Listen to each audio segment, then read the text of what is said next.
Hello, everybody. My name is Dawn Bennett, and I am here with Touch Remedies, speaking today with my good friend, Jon Kerr, who is a voice actor when he's not doing his day job. But also, he is one of my very good friends who has taught me a lot about touch, and especially how it is to interact with physical contact as a male in today's world. So I wanted him to come on today to speak with him about his experiences and what he's seen, I mean, we've talked about a lot, so we're just going to get started. So tell me a little bit, Jon. How is it for you to be engaging with physical contact recently? Well, recently is the problem. Uh, there hasn't been a lot, though. There's been some. I took a vacation and did some camping with some friends, and even so, I think we were still social distancing. Oh, so it's pretty much my 81-year-old mom who lives with me, and the occasional hugs I get from a friend. There's like one or two friends that live nearby that I see that I'm, reasonably confident are uninfected. Mhm. And otherwise it's keeping a distance. And I've been a very touch positive person. I'm very open and unhidden in my life emotionally. And so I've been feeling a little left out. Mm. Yeah. Touch starved, I believe, is the technical term, if memory serves. Yeah, it's one of the terms people use for sure. Mm-hmm. Absolutely. When you are engaging in physical contact with friends of yours, like I know that you're very good. One of the things I've learned from you, right, is how to ask for the type of touch or how to ask people permission. Mm-hmm. So share a little bit of your experiences and some of your stories about All that. right. Well, there's a thing called Cuddle Party, Mhm. which is really a wonderful source uh, of training for boundaries. And one of the fundamental parts of Cuddle Parties is that it's non-sexual. And once you get that idea in your head, then you can cuddle with people of the same gender. You can cuddle with people that you would never find, uh, uh, in a date. You would never be in a dating situation with, and once you get used to it, it's just friends lying around in a big living room, leaning on each other and chit chatting, and it's wonderful. It's just it really is quite the best thing. People get lots of oxytocin, and in that process, there's the open cuddling portion of the party, but before that, there's a workshop, and the workshop has things about uh, you have to ask and get a verbal yes before any kind of touch, even when you change. Like, let's say you've got your hand on someone's shoulder. If you want to put your hand on someone's head, you still ask. You say, can I put my hand on your head, and can I rub your head in a circular fashion? And the person might say, no, I don't like that weird rubbing in a circular thing. How about you stroke what remains of my hair? And and uh and it's all negotiated right up front. And it's also been part of the practice is the no exercise. Can I do this? No. Can I do that? No. And the other person always responds with, thank you for taking care of yourself. And that really sets people free to not take it personally. Mhm. And one of the Cuddle Party rules is Rule 6. You're encouraged to change your mind. And that too has just really been a powerful thing to carry out into the rest of the world, because I'm no longer attached to outcome like I used to be. If somebody doesn't want to go on dates, I offer, would you like a hug? That's a big one. Would you like a hug? And people are, no, thank you. And I'll be like, okay. And it's just fine. And that goes for any kind of touch, or really anything. It could be, would you like to, meet, any kind of interaction, really. Mhm. If you get off the attachment to outcome, then it's really freeing, and it lets you ask for what you want fearlessly. Mm. I love that word fearlessly, right? I Such thought of it right then. That's great. I love it. And of course, now I forgot the next question I was going to ask you. You said, "Oh, so when you're out in the world interacting with your friends, people, or even acquaintances that you see on a really regular basis, does it ever become like awkward or start feeling disingenuous if you're always asking, 'Can I touch you? Can I hug you? Would you like a handshake?' How do you navigate that piece of it?" Well, you know, that's a very good question because it would probably well get old. And so the another thing that isn't really part of the cuddle party training, but people talk about it, is something called a blanket yes. Mm. And that's where, Dawn, you have a blanket yes with me for any time you want to touch me in any way. It's absolutely fine because I trust that it will be just wonderful no matter what it is. Mm. I would never expect you to be kicking me or poking me or scratching my eyes or any of that. And I would retract my verbal yes if that were the case, but I'm confident that it would not. It would be just lovely. Mm. And so, yeah, with friends that I, prior to all the plague, I would visit friends on a regular basis. I have a men's group on Sunday nights, and people would go in and line up, and everybody hugs everybody before it starts. And if people talk about how they're kind of feeling like they're lacking enough touch in their life, then people will go over and put their hands on them or lean on them, or put their feet in the other person's lap so they can massage them, because that's all fun too. Yeah. Yeah. That must be, that just sounds so supportive to actually have a group where you have a little bit of that blanket, yes, and it's male on male as well, because I think that's something that sometimes Yeah. in society struggle with it, in our society at least. Oh Other, yeah. It's definitely a more insular group of people, and it's this local community of people that used to do stuff together. And they would the men's group is in the office, and then the big living room, and that's where the women's group is. It's the same way. mm, But it's great to have gender groups to people get the right energy and the right kind of support, and it's another factor there is that it's non-sexual.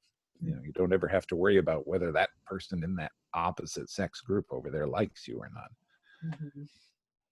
Yeah, Doesn't mean there's not other stuff going on. There might be girls, but who knows? right, right. People that prefer the same gender.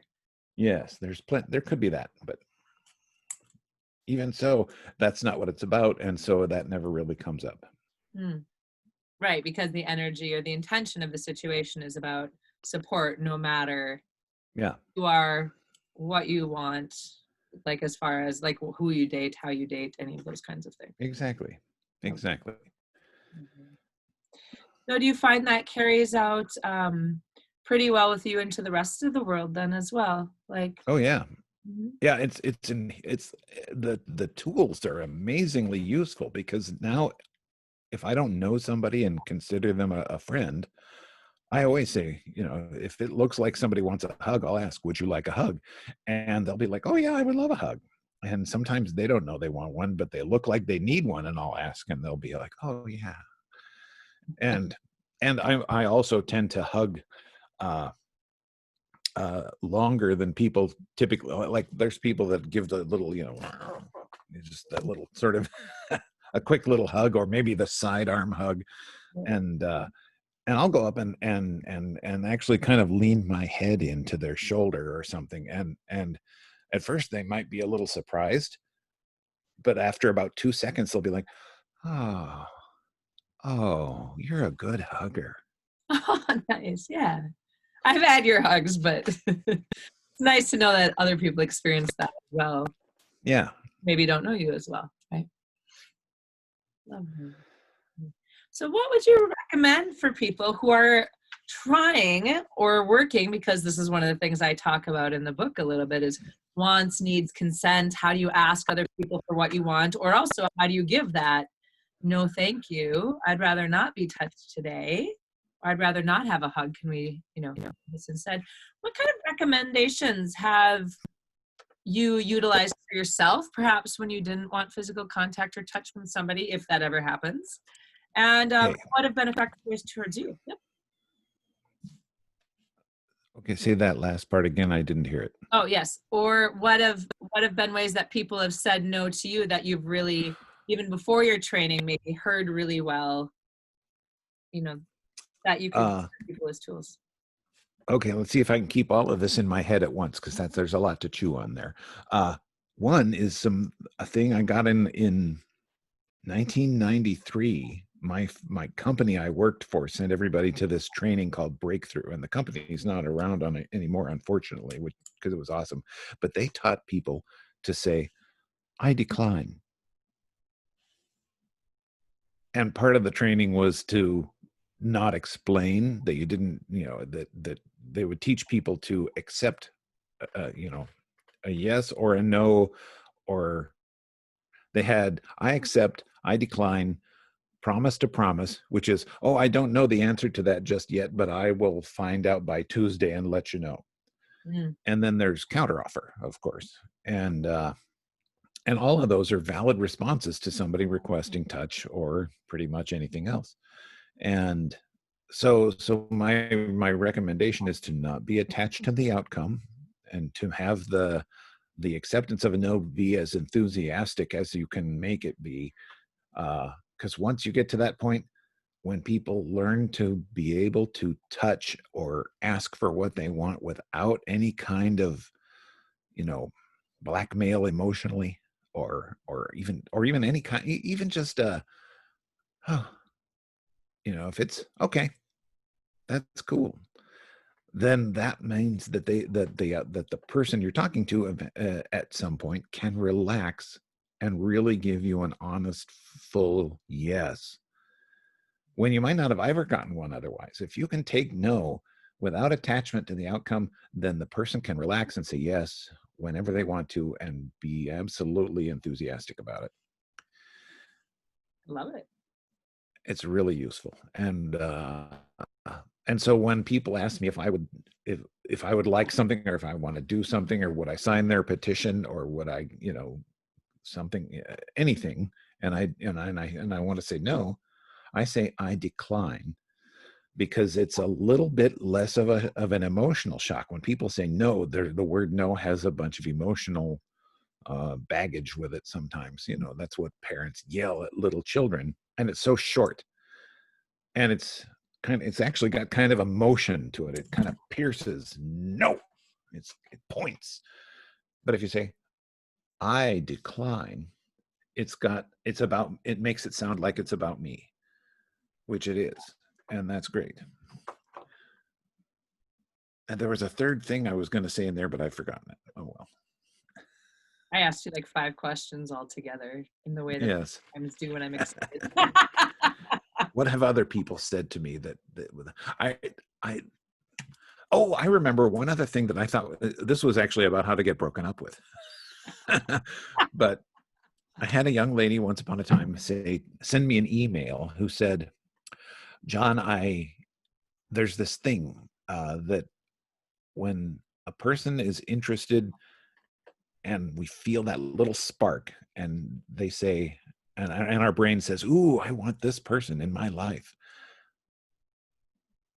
When that spark is there, it's great. But when it's not, and it goes away, it's not something that's under our personal control. It's not like I'm going to choose to feel this way about so and so, or I'm going to quit feeling this way about so and so. It's either there or not. And you notice whether it's there or not."